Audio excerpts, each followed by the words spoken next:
Parte 10. Cumboto. Los cuentos de Venancio el pajarero. No pude despedirme de Federico. Él, por su parte, no puso el menor empeño en ello. Desde la ventana de la biblioteca, oculto tras la cortina, les vi embarcar en un coche tirado por 2 caballos y partir entre las brumas en la mañana. Iban 4 en el coche: Federico, su padre, Gertrudis y Frau Bersa. Esta última llevaba la cara oculta bajo un velo y estaba rígida como una momia. Desde la muerte de Cruz María yo no había vuelto a verla. Creo que por orden expresa de don Guillermo permaneció durante más de un mes encerrada en su habitación. Todo aquel día lo pasé caviloso, agitado por presentimientos. En la Casa Blanca todo era silencio y melancolía. Al mediodía vi subir a Eduvige llevando el almuerzo a doña Beatriz, y cuando el sol declinaba vi a ésta bajar y sentarse ante el piano. Lo que tocó entonces me era completamente desconocido. Me puse a escucharla desde el comedor y la tocata me pareció un lamento. Es posible, pensé, que el bárbaro rojo no la haya permitido despedirse de sus hijos, y sentí apretárseme el corazón.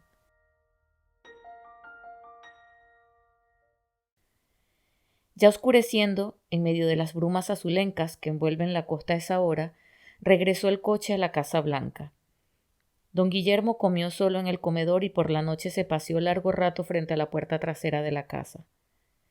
Yo tuve un sueño agitado, casi tanto como la noche de la muerte del matacán.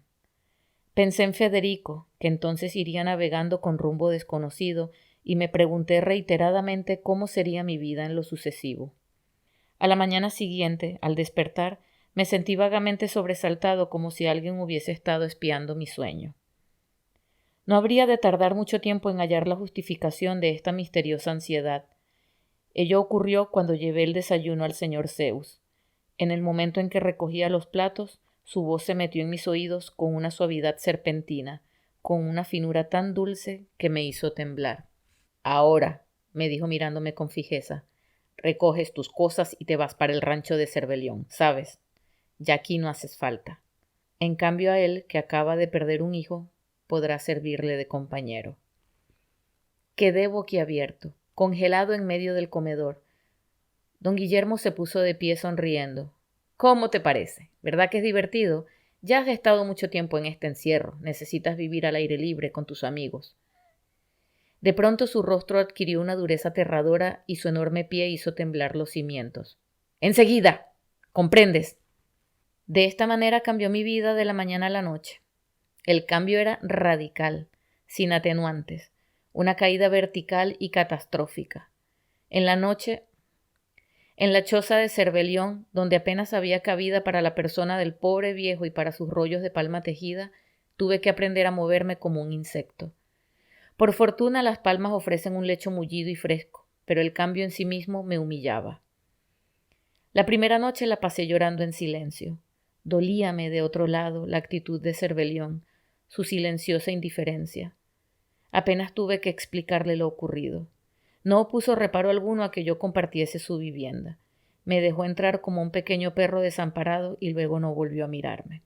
Pronto me convencí, sin embargo, de que el silencio de Cervelión no era una manifestación de hostilidad contra mí. Obedecía a su estado psíquico, al sordo dolor que le taladraba el pequeño cerebro como un piojo perseverante. Creo que estaba viviendo una especie de doble vida interior, pues con frecuencia hablaba solo, dialogando con una persona invisible. Venancio era quien le sacaba de estos estados, obligándole a conversar con él y a tejer sus palmas. Por lo que a mí respecta, las cosas no quedaron ahí. A la mañana siguiente, a mi salida de la Casa Blanca, presentóse en la choza un negro fornido, llamado Juan II, que me llevó consigo al establo. «Aquí», me dijo, «vas a tener el mismo trabajo del matacán». Este Juan II era una especie de diablo malo cuya presencia hacía estremecer a la gente. Sombrío e irritable, ponía empeño en conservar su fama de matón. Siempre iba armado de garrote o machete y miraba de reojo con sus inyectados ojos de jabalí. Cuando hablaba abría toda la bocaza negra, cuyo interior tenía un rojo sangriento de entraña herida. Su gran lengua redonda brincaba adentro como un sapo escarlata en su cueva. Le llamaban Juan II el Luango. Primeramente se me destinó al establo de las bestias que acarreaban el coco. Más tarde se me envió a la vaquera. Aquí aprendí a ordeñar las vacas y pastorearlas, cantándoles versos rústicos que ellas parecían entender. También a herrar los becerros grandes y otros menesteres semejantes. Pronto estuve desconocido, hediondo a monte y a estiércol, cubierto de garrapatas. Por la noche, cansado, sin ánimo para asearme un poco, me iba a oír a los peones que se reunían en el galpón a hablar de sus problemas y sus terrores. Era una vida torpe, vacía, que los cobardes espíritus procuraban llenar con oscuras supersticiones. Parecían otras tantas bestias, sin moral, sin ideas de belleza, sucios, taimados. Yo me sentaba junto a ellos y les oía arrastrar las cadenas de sus anécdotas y en mi espíritu se alzaba como un vapor la desesperación lenta de los recuerdos.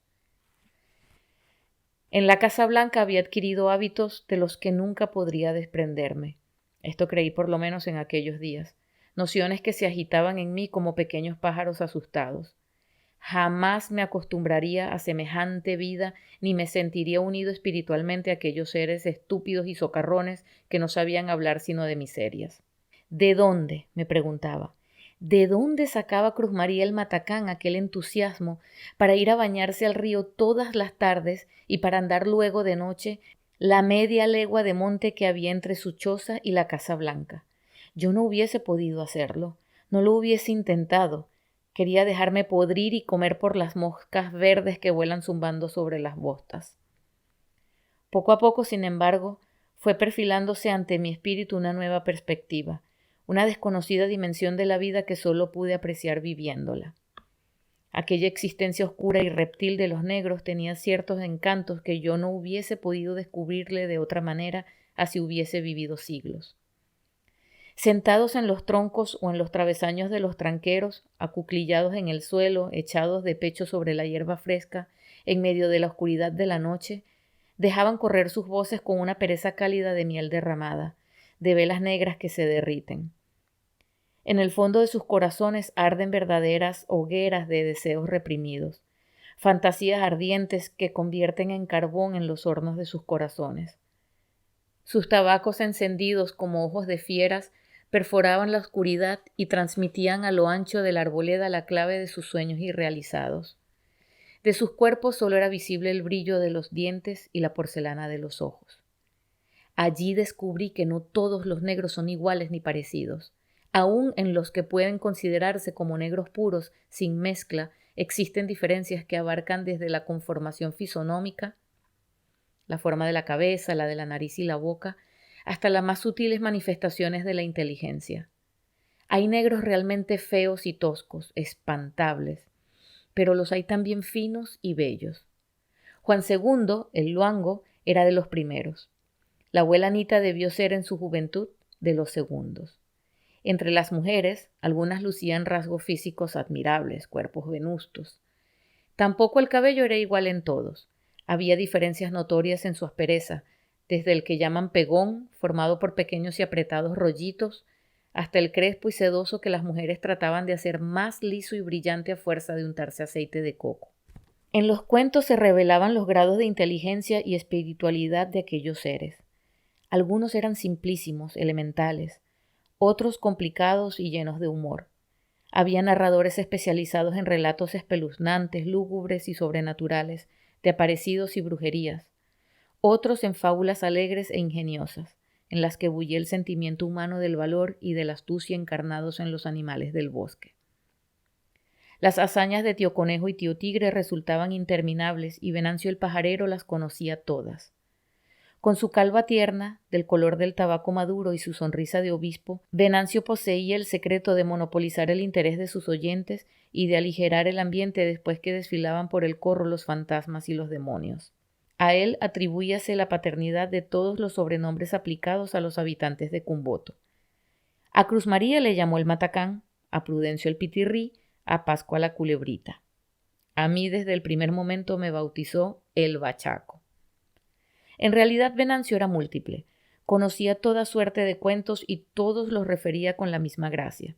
Los espíritus enfermizos pedíanle historias de muertos y él les complacía hablándoles unas veces de hechos remotos y otras de ocurrencias cercanas del propio Cumboto. En Cumboto, por ejemplo, Hay caminos que nadie atraviesa después de las 6 de la tarde porque están habitados por espantos que se pasean por ellos y que se presentan a veces en forma de personas y a veces como animales. Esos son los espíritus de los españoles que vivieron aquí hace muchos años, ¿comprenden? Yo los he visto muchas veces. Los espantos se conocen en que no pisan el suelo, sino que resbalan en el aire. Pero otros preferían las amables fábulas de animales o de príncipes y princesas, y él les complacía con la misma jovialidad. Cuentos de Pedro Grimales, a quien a veces llamaba Rimal y a veces Rimales, y de su sácara majestad. Pedro Rimal fue una vez al cielo, pero llegó en momentos en que San Pedro estaba cerrando la puerta y le dijo: «No puedes entrar, Pedro». «Por Dios, tocallito», le suplicó el Grimal. «No me dejes afuera, que ya va a ser de noche y me da mucho miedo volver para Cumboto a estas horas». Y diciendo esto, el tal Grimal, que era muy entrador, metió la cabeza y parte del cuerpo en la puerta. Entonces San Pedro se puso muy bravo, apretó la puerta y dejó a Rimales con el trasero afuera. En esto llegaron unas avispas y al ver el trasero de Rimal creyeron que era un campate y empezaron a meterse. Rimal se puso a reír porque aquello le hacía mucha cosquilla y San Pedro se puso más bravo todavía y le dijo: «¿Por qué te ríes?» «Porque estoy sintiendo una comezón muy sabrosa en el culo. Yo no quiero entrar ahora, sino quedarme aquí para seguir sintiendo esta cosquilla». «Una cosquilla», dijo San Pedro. «A ver, déjame ver cómo es eso». Entonces abrió la puerta y dejó entrar a Rimales para ponerse él en su lugar y saber cómo era la cosquilla que sentía. Pero San Pedro era muy viejo y tenía el cuerpo muy arrugado, así es que las avispas se pusieron muy bravas y en vez de hacerle cosquilla le cayeron a picotazos. El pobre San Pedro salió dando gritos por todo el cielo, rascándose y buscando aceite de coco para untarse. Pero los otros santos al verlo así se echaron a reír. Entonces vino el mismo Papá Dios en persona a ver qué escándalo era ese que había en el cielo. Y entonces cuando San Marcos le contó lo que pasaba en el cielo, Papá Dios se puso a reír también y preguntó quién era el causante de aquella gracia.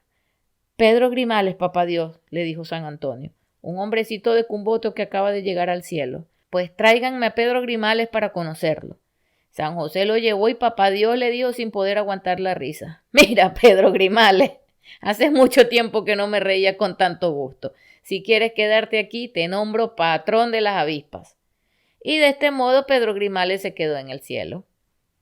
Esta índole de cuentos y aquellos donde tío Conejo burla a tío Tigre y le induce por medio de tretas muy ingeniosas a machacarse los testículos o quedarse sin piel hacían reír a los negros. Los otros les ponían meditabundos y recelosos y le hacían apretar en silencio sus amuletos.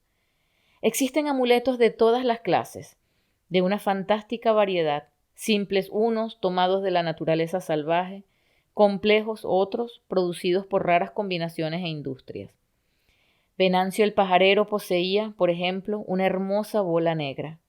Bola de toro, llaman a esta curiosa formación estomacal de los rumiantes a la que los negros atribuyen virtudes mágicas para ahuyentar la pava. También poseía un pequeño frasco lleno de azogue al que miraba como a un ser vivo y prodigioso. Pesado y argenteo, el frasquito parecía entre sus dedos la pupila de un monstruo o una limaña diabólica. Venancio lo alimentaba metiendo en su interior moneditas de medio real que el mercurio devoraba golosamente. El amuleto de Ernesto, el padre de Pascua, era una hermosa sortija fabricada con un clavo de casquillo. Tanto Prudencio como su hermana soñaban con heredar este amuleto algún día. Otros poseían rabos de conejo, dientes de bestias feroces, trocitos de piel de reptiles, crótalos de cascabel, pedazos de madera labrados bajo la luna menguante. Yo pude al fin obtener un amuleto, humilde como lo soñé alguna vez, el que llegó a mis manos de un modo inesperado. Fue una pepa de samuro y me la regaló Prudencio una tarde en que volvía cabizbajo al rancho de Cervelión. La pepa de samuro es la semilla de un árbol frondoso que crece en el monte y resulta bastante difícil de hallar. Tiene forma lenticular y es dura como una piedra. Su apariencia es la de una pupila de ave. Pobre del negro que no posea una. Sobre él se descargarán todos los contratiempos y no habrá empresa que le salga bien. Son muchos los amuletos de que suelen proveerse los negros, pero cada uno de ellos posee poderes particulares. Para ganar dinero no hay como un trocito de cuerda de ahorcado. Para conjurar la mavita se recomiendan muchos antídotos, el cariaquito morado, la piedra que llevaban en el buche algunos peces, la seña con los dedos índice y meñique extendidos, agarrarse el testículo izquierdo y algunos otros. Pero ninguno tan eficaz como la pepa de Samuro. Este es el amuleto polivalente contra las pequeñas tragedias, y yo, no obstante lo mucho que mi propia razón ha luchado contra las supersticiones de la ignorancia, no puedo pasarme sin él. Mi amistad con Prudencio era algo extraño e intermitente. A veces me miraba con indiferencia, hasta el punto de pasar a mi lado sin saludarme. A veces mostrábase amable hasta la exageración. Era un tipo así, voluble e inquieto como los pájaros. Venancio le había bautizado con el apodo de Pitirrí porque siempre andaba deprisa y silbando igual que las avecillas que el pajarero usaba como pitadoras para atraer a los arrendajos, Azulejos y Gonzalitos. El día que llegué a la comunidad y me obligaron a trabajar en los establos, Prudencio se detuvo frente a mí y soltó una carcajada provocadora. Te botaron, bachaco. Como que te estaba creyendo que te iban a llevar para el extranjero. Tuve tentación de pelear con él, de aplastarle el silbido en los labios de níspero verde, pero me sentía tan agobiado por la tristeza que no le respondí una palabra. Después de esto le vi acercarse muchas veces a la vaquera para invitarme a visitar a la abuela, pero yo me negaba a ello, roído por un sordo rencor contra todo el mundo. Al propio Cervelión no le habría visitado a no ser por la necesidad de dormir bajo techo. Poco a poco el viejo iba volviendo a la vida, dulcificándose. Una tarde me miró detenidamente y me preguntó: ¿por qué estás tan sucio? ¿Por qué no te bañas en el río? Fue como si se abriese una espita en su corazón. Prosiguió con melancolía. Él se bañaba todas las tardes, mi pobre muchacho. ¿Te acuerdas una vez que te dije que los negros tenemos que comer avispa? Él se descuidó, se alucinó con la blanca. ¿Cuántas veces le llamé la atención sobre eso? Cruz María, apártate de esa mujer. Mira que lo blanco no traen sino desgracia a lo negro. Pero no me hacía caso. Se creía muy ágil y se imaginaba que la musiúa lo quería de corazón. Quererlo, claro, para que la ensillara nada más. ¿Dónde está mi muchacho ahora? ¿Por dónde anda su espíritu? Yo le he puesto vela y le he hecho rezar y me he sentado a esperarlo a ver si lo veo por la noche, pero no lo veo.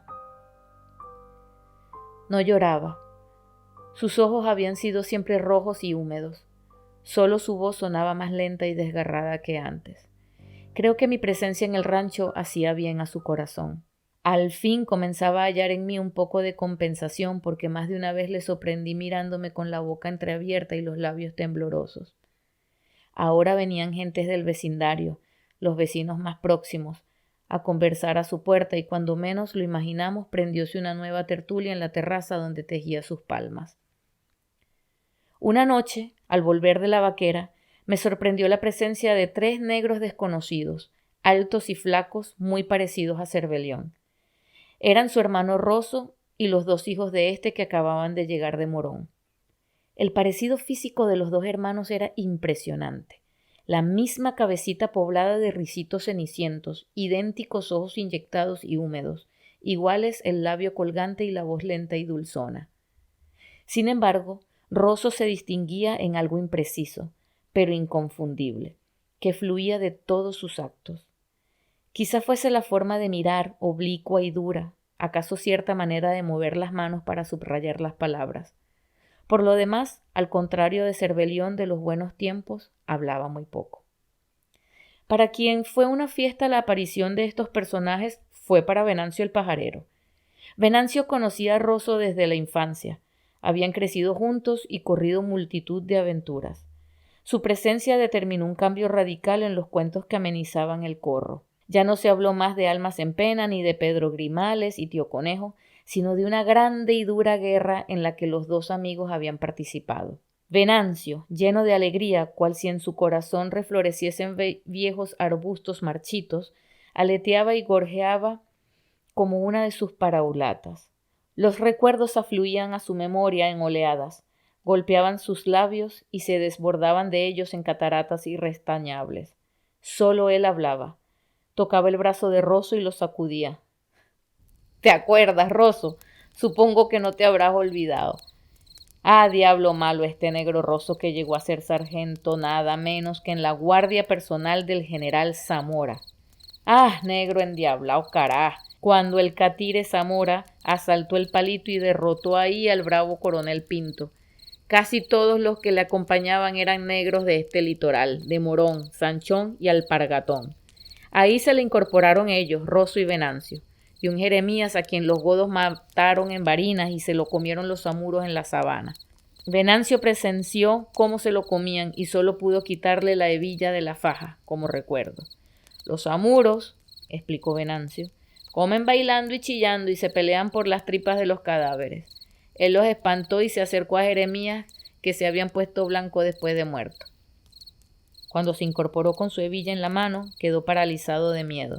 Detrás de él estaba el propio Zamora presenciando la operación. ¿Ya saben lo que me dijo el catire?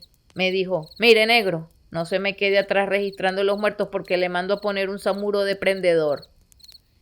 ¡Qué hombre, Virgen Santísima! Y cómo le gustaba la candela. A Venancio, por lo visto, también le gustaba, porque al evocar los incendios que el general hacía prender en los pajonales, chupaba con fuerza su tabaco y se ponía a mirar la pequeña rosa de fuego con una fijeza de hipnotizado. Ese sí que no cargaba preso amarrado. Una vez le vi mandar a fusilar a 10 godos porque no querían decir dónde habían escondido un parque. Mandó llamar al adivino y le dijo, mira, adivino, rezale a estos el de Profundis porque dentro de poco van a pasar al páramo si no me dicen dónde tienen enterrados los chopos. ¿Y saben quién era el adivino? Un sambo más malo que el mismo Zamora. Con eso les digo todo. Andaba en la tropa de un tal Espinosa, en la que era algo así como un doctor y padre al mismo tiempo, matando gente, saqueando casas, forzando mujeres. Se las echaba de brujo y decía misas en las iglesias de los pueblos. Cuando íbamos a entrar en una pelea, el general lo llamaba y le mandaba que hablara a la gente, y todo lo que el condenado decía salía igualito. Aunque quería parecerse a un padre y se ponía las cosas de las iglesias, para mí tengo que su arreglo no era con Dios, sino con Mandinga. Trabajaba a lo humano, no a lo divino. Y esto lo digo por la gente que hacía matar y las cosas que inventaba para hacerlas sufrir. Yo lo vi acostar un viejo en el suelo, amarrarle por las muñecas y por los tobillos y rajarle la barriga con una peinilla. Y todo esto enfrente del hijo del viejo. Al Espinosa le llevaba las muchachitas blancas o indias y las desnudaba frente de sus familiares para que las gozaran todos los oficiales, uno tras otro. Esto lo hacían en todos los pueblos donde entraban, y por eso las gentes temblaban y dejaban los pueblos solos. Espinosa tenía ojos de culebra y a sus oficiales les había puesto nombres de animales del monte. Uno era el tigre, otro el león, otro el caimán y así los demás. Pero un día que el catire Zamora amaneció atravesado, hizo amarrar a Espinosa y le mandó pegar 4 tiros en la placita de un pueblo.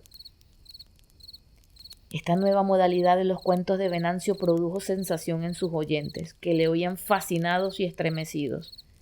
Las hazañas de Zamora sacaban pequeños relámpagos de los ojos.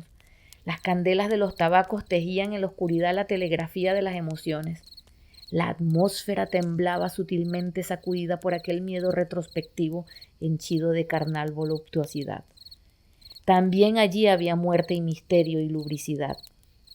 Algo que se fijó en mi mente con persistencia fue aquella expresión de Venancio sobre los poderes del adivino, lo de que su arreglo no era con Dios sino con Mandinga. Ya había oído hablar de esto mismo sin poder precisar a quién y en qué sentido. Debía ser una fórmula mágica. Hice el propósito de averiguarlo más adelante con el propio Venancio. Por lo pronto, también yo estaba fascinado por las nuevas narraciones del pajarero, las que parecían no tener fin y se repetían noche tras noche. Rosso dejaba contar y a veces movía la cabeza aprobando. Rara vez hacía rectificaciones. Él mismo iba perfilándose a través del relato como un héroe magnífico. Él fue de los que compusieron el pelotón que fusiló a Martín Espinosa. ¿Y Venancio qué hacía en tanto? Pues él también tenía sus aventurillas. Yo no era muy buen soldado, ¿para qué lo voy a negar? Pero tenía que echar pa'lante como todo el mundo. Cuando bebía aquel aguardiente con pólvora que nos daban antes de comenzar la pelea, me volvía un demonio. Y me aprovechaba. ¿Para qué lo voy a negar? Todos estábamos pendientes de los jefes esperando que nos dijeran: saqueo libre, muchachos. Saqueo libre quería decir entrar en las casas de los mantuanos y de los que no eran mantuanos también y arrasar con lo que nos encontráramos. Quería decir petateo. Al pronunciar esta palabra, Venancio ponía los ojos en blanco, saboreando el recuerdo. Petatear significaba correr tras las mujeres, buscarlas en las alcobas, sacarlas de debajo de las camas y del interior de los escaparates, arrancarlas de los altares frente a los cuales oraban y de los brazos de sus madres, entre los cuales temblaban de espanto, para poseerlas unos tras otros, desnudas, semidesnudas, cubiertas de cardenales, sujetas por los pies y las manos sobre los pisos forrados con petates de palma. Venancio guardaba recuerdos inenarrables de aquellos días gloriosos que no volverán para él. Era tal la fruición con que describía estas escenas que yo, al oírle, veía la turba de negros borrachos, con los garracíes desgarrados, las manos en alto como banderas y los ojos llameantes, caer sobre los cuerpos de aquellas mujeres cuya blancura desaparecía en el pataleo de la lúbrica rebatiña. ¿Cuántos hijos habían nacido de aquellas uniones? ¿Cuántos mulatos de ojos rayados, de sangre vengativa y maligna?